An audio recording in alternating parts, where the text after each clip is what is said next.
Welcome to Nerd Heaven. I'm Adam David Collins, the author of Jewel of the Stars, and I am a nerd.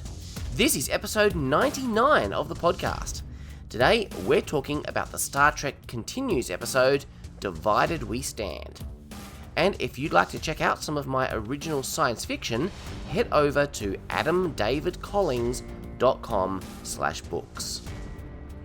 I recently appeared as a guest on the Yum Yum podcast with fellow Australian nerds Ryan and Rachel, discussing the Babylon 5 episode, Ceremonies of Light and Dark.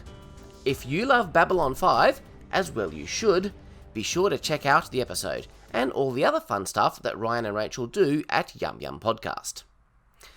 The description on IMDb reads, after an explosion on the bridge resulting from a failed attempt to isolate the ship's computer from a nanovirus, Kirk and McCoy wake up to find themselves in the middle of one of America's bloodiest conflicts. The teleplay was written by Mark Cushman and Susan Osborne, with a story by Vic Mignogna and additional material by Todd Haberkorn. It was directed by Vic Mignogna, and it first aired on the 25th of September 2015. This episode was dedicated to the memory of Grace Lee Whitney, another of Star Trek's veterans who sadly passed away during the making of this show. This one gets right into the action, making good use of the captain's log to skip past all the setup and throw us right into the thick of the crew's trouble. The Enterprise computer has been infected with a virus, or as Kirk calls it, a pathogen, a term I haven't heard in computer science before. This happened when they tried to make contact with an old Earth probe called Friendship 3. This is significant because, as you may remember, Voyager once encountered the predecessor, Friendship 1, in the Delta Quadrant. What makes this pathogen interesting is that it is of a much more advanced technology than the primitive Earth probe. It is quickly migrating through the entire ship, Spock's library computer, Scotty's engineering specs. Spock doesn't think it's a virus, and it's not singular. He says he detects hundreds of thousands of microscopic objects. So we're talking about actual physical objects here. He's also seeing evidence of high-level intelligence. McCoy shows a startling lack of awareness as he casually arrives on the bridge and berates Kirk for not keeping his medical checkup appointment. Now, if the circumstances were different, McCoy would be well within his rights. But it's very obvious that the bridge crew are in the middle of a crisis. Kirk clearly has a good reason for missing his appointment, and this is not the time or the place to hassle him about it. That time will come later, of course. The intelligence of whatever is invading the ship is growing. As the bridge controls overload, Kirk finds himself in a very unexpected place and time. He's on a primitive battlefield, surrounded by men firing rifles and wearing unfamiliar uniforms. This scene marks Divided We Stand as the first episode of Star Trek Continues to take us off the ship. If you think about it, the last four have all taken place on board the Enterprise. And if I'm not mistaken, this is the American Civil War. So is this a holographic simulation? A fantasy created by a being like Trelane? In Star Trek, there are so many possibilities. But in their shoes, time travel wouldn't be my first thought. I mean, what could have caused it, right? So Kirk and McCoy would be feeling understandably disoriented and confused. But they're in uniform, which means they're expected to fight. At the very least, they can't just sit here and wait for the bullets. They may have to play along until they figure out what the go is. But they wisely manage to remove themselves from the situation to avoid taking any rash actions they may not be able to undo. They wisely also choose to treat this as real and not take any unnecessary risks. Now, you'll have to excuse my lack of knowledge about this particular event in history. Oh, I know the basics, North versus South. I believe it was primarily fought over the issue of slavery, although there's probably much more to it. I imagine American audiences would be able to tell immediately by looking at their uniforms, which side Kirk and McCoy are meant to be on. At this point in the story, I haven't figured that out yet. The interesting thing is, it seems that they are both on different sides. Now that could make things interesting. And it was cool to see Dr. Mabenga in this episode. It's only logical for him to step up and take on the role of Chief Medical Officer while McCoy is missing. I believe Mabenga only appeared in 2 episodes of the original series, although he is of course a series regular on Strange New Worlds. At the time of recording, I still have no idea why, although he was Chief Medical Officer under Pike, he seems to have been demoted by TOS. I mean, he's still serving on the Enterprise, but McCoy is Chief. So what happened? Strange New World is going to have to address that at some point. At first, it seems strange that Spock is asking Mabenga about the computer virus. Why would you have a medical doctor assess a computer problem? Then we pan over and see Kirk and Bones unconscious in biobeds, their faces pale. Whatever has infected the ship has also infected their bodies. I think this episode is lacking some precision of terminology when it comes to what we are dealing with. From what I gather, this isn't a computer virus, which is simply a self-perpetuating piece of software with malicious intent.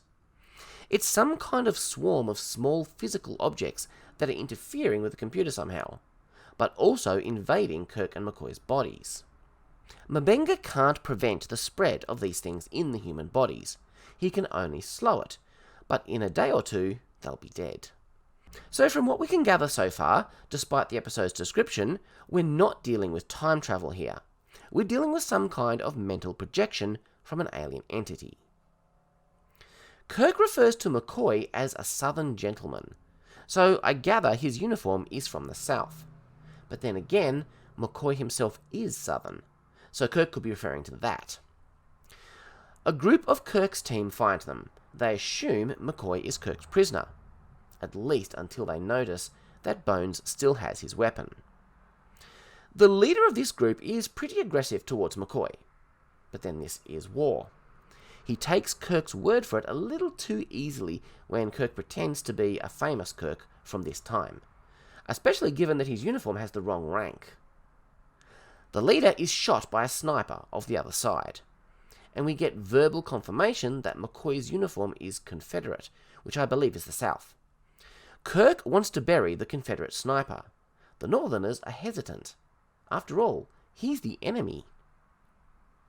Kirk tries to preach the virtue of having compassion for all people, even one's enemies, but they're not very interested. It's hard to judge them too harshly. Kirk is correct, of course, but it's not easy to have compassion on somebody who just killed one of your own, probably a friend. McCoy could easily save this wounded soldier's life with 23rd century technology, but it'll be a challenge with period instruments. But I don't think it's just technology. A doctor of the time could probably do a lot more because they're familiar with the equipment. McCoy raises the typical time travel problems. What if this man is supposed to die and they heal him? Or what if he was supposed to live, but by being here, they caused him to get shot? Being in the past is very risky. Of course, they don't know that they're not actually in the past. They have to treat this as if it's real. Like the previous episode, this one had new music composed by Andy Farber and performed by the STC Orchestra. Back in the original series, they didn't write all new music for every episode. Each season, they'd record some new music cues to add to the toolbox, and a music editor would apply them to scenes of the episodes. But when something special, big, or out of the box happened, they'd write specific new music for it. That's kind of how they did this episode. With all the Civil War stuff going on, this episode really cried out for some new original music. They reused stuff where appropriate, but created new stuff where it was needed. Some really interesting trivia: they used the melody of Uhura's song about Charlie in the episode Charlie X, but that melody actually dates back to the American Civil War. It was a folk song about the Union volunteer soldiers. In this episode, it becomes Billy's theme. Spock and Scotty have found a way to draw the alien presence out of the Enterprise computer. It's attracted to new sources of information. They can lure it into a backup module and then jettison it. I'm a little shocked that Spock chose to destroy the jettisoned objects with the phasers. Yes, they were an infestation that caused problems to the ship, but there was also evidence that collectively they represented an intelligent life form. It doesn't seem very Starfleet to just blow them up. Once removed from the ship, they were no longer an immediate danger. In any case, the ship is safe. Now they've just got to save Kirk and McCoy. The Northerner doctor doesn't care about uniforms. He is just happy to have another set of hands to help the wounded. And as a doctor, McCoy is willing to help whoever is in medical trouble, regardless of who they are. Spock clearly values McKenna's services. He knows that this will be a stressful time for the crew, with the captain and doctor incapacitated, but he naturally assumes he is immune. McKenna, not so subtly, makes it clear she is available to him as well. It raises the question of Vulcan mental health. Vulcans have emotions, strong ones, so it would seem that counselling and psychology would be needed, and a logical people would understand their importance. But because of their mental disciplines, Vulcans are so good at suppressing their emotions, they just don't let themselves be controlled by those emotions. So does this negate the need for counselling? For a human to suppress everything you're feeling is not healthy, but Vulcans are not humans. Dr. M'Benga has discovered something interesting. While their bodies are still, he detected high levels of neural activity in Kirk and McCoy. Very unusual for patients in a coma, and they spike at the same time, showing they're linked. He's well on the way to uncovering what's going on here. Chekhov has found that at the time the computer was shut off, the entity was reviewing a particular battle in the American Civil War as part of its analysis of Earth history. So while they don't have solid evidence, the Enterprise crew have pretty much figured out what is happening to Kirk and McCoy. One of the soldiers is no longer sure what he's fighting for. Just to free some slaves? He doesn't know the victims of slavery, so it doesn't feel personal to him. Kirk suggests that they're all slaves to something, and this war is about freedom for all. They're all having doubts. One of them wants to be there for the birth of his grandchild, but instead he's here taking lives. And he's right to see this as a tragedy. But Kirk explains that what they do here will be remembered. He knows this as a matter of historical fact. They can't understand that, of course, so his words fall flat for them. I'm really struck in this scene just how much Vic looks like William Shatner. It's almost uncanny. Bones is horrified by the brutality of it all. The wounds, the lack of proper anesthetic, it all feels barbaric to him. But it's not about technology, it's about the human suffering he's seeing. Kirk blames himself. If he'd gone to his physical, McCoy wouldn't have been on the bridge. But as I said, in this case he had a good reason. But I like what Bones says back to him. The only thing worse than being stuck here with you is you being here all by yourself. Now that's friendship. McCoy raises an uncomfortable reality. It's one thing for him to be saving lives, even lives the history says should be dead. But tomorrow, Kirk has to go onto the battlefield and kill people. He can't do that. Despite that, he's on the front line with the other men. Kirk has formed quite a bond with Billy, the young kid fighting for the first time. I've got to give it to this episode. The scale is something else. The many actors, the horses, the cannons. For a period piece like this to be done on a fan productions budget is very impressive. Kirk has been badly wounded. I wonder if that's because he held back from doing his best in his attempt not to kill. With the equipment of the day, all Bones can do is amputate Kirk's leg below the knee. That's a pretty big deal. We know that even in the 24th century, Star Trek medicine can't just magically grow back a limb. Nog was given an artificial leg in Deep Space Nine. This is a loss Kirk is going to have to live with for the rest of his life. If this were real, of course, which we know it's not, but Kirk and McCoy don't. Can you imagine what it would feel like to have your leg cut off with a saw, when all you have for pain relief is a piece of wood to bite down on? I can't. The thought absolutely horrifies me. Even if it's not real, the pain Kirk experiences is real. But it's even worse. M'Benga finds that back on the Enterprise, Kirk's real leg is dying. Now, I'm not even going to try to make sense of that. There's no reason that should be a thing, so let's just accept that and move on. M'Benga has managed to extract one of the pathogen objects, and turns out they're nanites. Not a big surprise. The episode was clearly leaning in that direction. Spock has an idea. They can help Kirk and McCoy the same way they cleared the Enterprise computer, shut down their brain functions temporarily to starve the nanites, then lure them away with a trail of new information sources. M'Benga can do it for a very limited time, but while they're feasting on a biological brain, the nanites might not be tempted by an inorganic source. They need something cybernetic. Nurse Chapel suggests a prosthetic limb. There's a crew member with a biomechanical arm, but confidentiality prohibits her from disclosing who it is. But with the captain and doctor's lives at stake, Spock asks her to forgo her principles. The ideal way to handle this would be for Chapel to approach the crew member privately and ask if they were willing to help. But what if they said no? Another thing you wouldn't normally see in a fan production is a practical effect for a soldier missing half his arm. It's just a background detail, but it's another example of this show's professionalism. Billy is in bad shape. Not physically, the bullet just grazed his head, but emotionally he's suffering from what was once called shell shock, a form of PTSD. McCoy doesn't blame him. Turns out, when the shooting started, he turned and ran and crashed into a tree. Now he feels like a coward. Kirk's words touched him last night, but he's questioning it all. He noticed that Kirk didn't shoot anyone. Kirk can't properly explain his reasons for not firing, but he can say that his freedom was taken away, taken by the alien entity. Once again, Kirk tries to inspire Billy.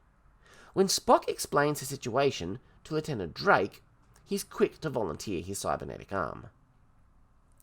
I was confused when M'Benga said that if this fails, he'll lose all three of them, Kirk, McCoy, and Drake. So, why would they lose Drake? Are they not just going to remove his arm and use it as a tool? Worst case scenario, he doesn't get his arm back, and he has to wait until a new one can be made for him, maybe on a starbase. But apparently Drake's arm cannot be removed. He's sitting there in a chair between the biobeds holding a device. So I guess that means there's a risk the nanites could enter Drake's body? Kirk must have fallen asleep for some time. When he wakes, Billy isn't in the next bed anymore. Turns out that Kirk's word had a big impact on him. When all hope seemed lost, Billy led the charge, inspiring the other men to fight for freedom. He lost his life in that battle. I think Kirk is feeling both proud and guilty. It was his words that led that boy to his death. And that's got to be a heavy thing to live with. Assuming Billy is actually a real person. When someone announces that the president is here, Kirk jumps out of bed onto his crutches, despite his injuries. He doesn't want to miss the chance to see a famous historical figure like Abraham Lincoln. Although he's already met him once. That was a pretend Lincoln, of course, manufactured by aliens. But then so is this one. Kirk just doesn't know it yet. There's a historical photo I've seen of Lincoln talking to some soldiers outside a tent. The staging of this shot looks very similar to that photo. And at the end of the scene, we see someone taking a photo. So I'm assuming this was meant to be the moment in history when that real photo was taken. It's pretty special for Kirk to be there. McCoy points out that while Kirk only has one leg, he still has purpose, and that can allow him to stand just as tall. M'Benga successfully draws the nanites out of Kirk and McCoy, and then gives them stimulants. Their skin returns to normal colour. Drake is escorted to the transporter room for some reason. It's still not clear exactly how this whole plan is working, but I think the nanites are not so much in Drake's artificial arm as they are in the device he's holding. Except when Drake enters the bridge to see Kirk, he's missing the arm. So I'm really confused. None of this was clear to me. McCoy points out that there could be more of the nanites out there. Kirk says, God help anyone who encounters them. This sounds like the episode is suggesting the nanites might be something we've seen before. The obvious place my mind goes is the Borg. We know they use nanoprobes. The Enterprise wasn't assimilated, and neither were Kirk and McCoy, although their skin did go grey. So maybe these are early Borg nanoprobes. I'm sure they had less sophisticated ways of assimilating before they developed the nanotechnology. Perhaps in Kirk's time, they've only recently assimilated that technology and have yet to perfect it. It's all speculation, of course, but that's half the fun of science fiction. I felt the script was a little lacking in this one when compared to the previous 4 episodes. Some things weren't explained as well as they could have been, but it was still a good story. And the production with all those extras and costumes and location shooting was very well done. This is hardly a bad episode, just not as good as the ones that have preceded it, but still well worth watching. Next time, on what will be our 100th episode, we'll be talking about a special episode that gives us some practical creature effects, and a special guest appearance by an Australian actress of Farscape fame. I'll see you then for Come Not Between the Dragons. Until then, have a great 2 weeks, live long and prosper, make it so.